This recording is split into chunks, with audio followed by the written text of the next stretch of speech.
আরে এটা কি? একটা ছবি তোলা। এগুলা কি? মধু। মধু মধু রসমালাই। রসমালাই। দেখে তো রসমালাই খাইতে কেমন লাগে, সামনে আসো দেখি মুখ বদলে রসমালাই খাইতে কেমন লাগে। এটি খাও খাও খাও,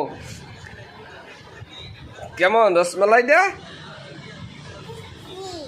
এই মিষ্টি দাও ধরো ধরো ধরো, আর তুমি রসমালাই খাও, রসমালাই কামড় দিয়ে খাও মিষ্টি।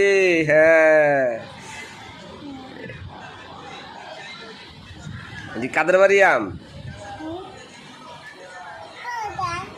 দাদা বাড়ি? আমি দিছি দাদা বাড়ি আম, মজা না? দাদা লাগাইছে, খাও খাও খাও। এই মধু মধু রসমালাই।